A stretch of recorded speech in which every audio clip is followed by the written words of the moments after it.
connaît tous les petites maquettes d'avions ou les petits soldats avec lesquels on jouait au primaire. Les 10 maquettes géantes que nous allons vous présenter dans cette vidéo sont vraiment étonnantes. Ma préférée et la dernière, c'est une maquette de la Tour Eiffel en allumettes mesurant 6,50 m. Bonjour et bienvenue dans cette nouvelle vidéo de Top Tortue. Comme toujours, n'oubliez pas de mettre un pouce vers le haut, de commenter et de partager cette vidéo. Ça aide la chaîne à se faire connaître. Vous pouvez également vous abonner et cliquer sur la cloche pour être prévenu lorsque nous sortons une nouvelle vidéo. 10. La plus grande maquette d'avion.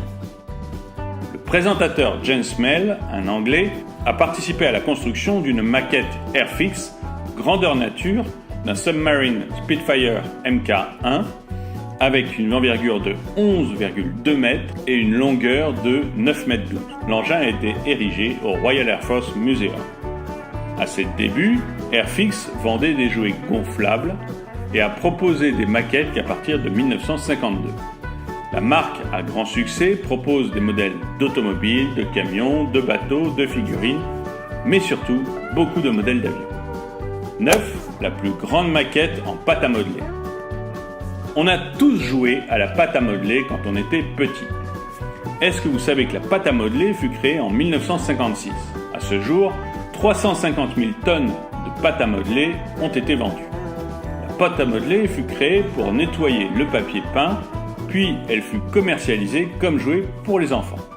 Eh bien, depuis le début des années 60, Martin et Nigel Langsom, deux Anglais, ont passé des milliers d'heures à façonner leur ville idéale en pâte à modeler. Ils ont utilisé plus de 226 kg de pâte à modeler. La maquette, qui intègre un colisée à la romaine et des gratte-ciel d'inspiration américaine, occupe un périmètre de 4,50 m de long et de 1,2 m de large. Seuls les troncs d'arbres ne sont pas en pâte à modeler, mais en allumettes peintes. 8. La plus grande sculpture en cure-dent.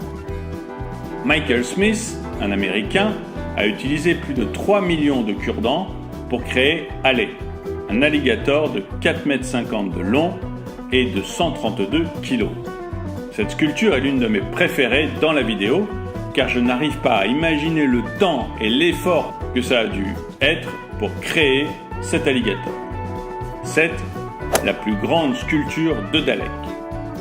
Les Daleks sont une espèce d'extraterrestre de la série télévisée britannique Doctor Who. Eh bien, Snobby's Ice Cream, au Royaume-Uni, fabrique des sculptures de paille depuis plus de 10 ans.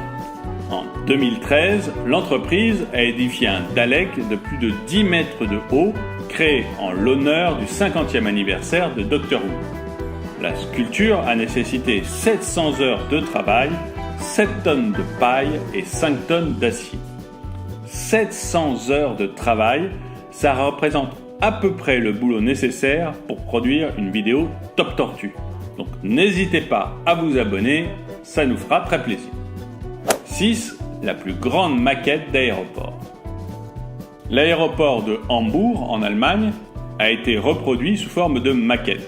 La maquette fait 45 mètres carrés et a nécessité 7 ans d'assemblage. Il y a vraiment des gens qui ne savent pas quoi faire de leur temps. 5. Le plus grand bateau en bouteille. Les bateaux à bouteille me font rêver. Eh bien, le Nelson's Ship in the Bottle est une réplique du HMS Victory à l'intérieur d'une bouteille géante.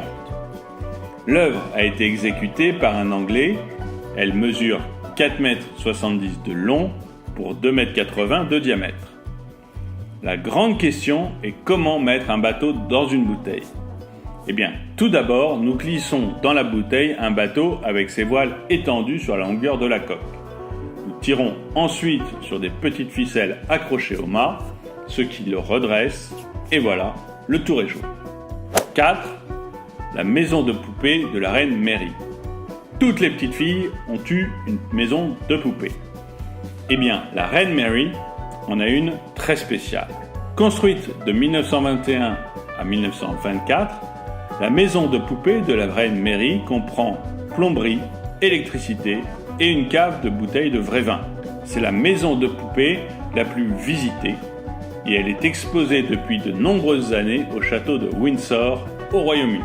La maquette a attiré plus de 9 millions de visiteurs rien qu'entre 2004 et 2013. Sa bibliothèque miniature contient le plus d'ouvrages littéraires jamais créés pour une maison de poupées. Les 206 œuvres uniques comprennent un recueil de poésie manuscrit de Kipling et How Watson Learned the Trick, une histoire spécialement écrite par Conan Doyle. 3. La plus haute sculpture en trombone. Depuis 2008, l'artiste Pietro D'Angelo, un Italien, crée des sculptures entièrement faites à la main chez lui à partir de trombones. Conçu en 2008, le pole dance de Pietro est la plus haute sculpture en trombone avec ses 2,30 m. Chaque sculpture demande à Pietro entre 2 et 3 mois de travail et nécessite entre 10 000 et 20 000 trombones. L'ingénieux D'Angelo utilisait d'abord des trombones en fer avant de leur préférer des modèles en acier spécialement conçus pour lui par une fabrique de trombones. 2. La plus haute sculpture en cure-dent. Stan Munro, un Américain, a érigé une maquette de la tour Burj Khalifa de Dubaï, qui est le bâtiment le plus haut du monde. La maquette est la plus haute sculpture en cure-dent. La sculpture fait 5,09 m. Munro a eu besoin d'environ 6 mois et 250 000 cure-dents. 1. La plus haute maquette en allumettes. Construit par Toufik Daher, le modèle réduit de la tour Eiffel affiche une hauteur de 6,50 m. Cette maquette géante est ma préférée car je la trouve incroyablement géante et vraiment belle. Elle a été dévoilée au City Mall de Beyrouth au Liban en 2009. Que pensez-vous de ce top ? Laquelle de ces maquettes géantes vous a le plus impressionné ? Dites-le moi dans les commentaires. N'oubliez pas de partager cette vidéo, de vous abonner et de cliquer sur la cloche pour être prévenu lorsque nous sortons de nouvelles vidéos.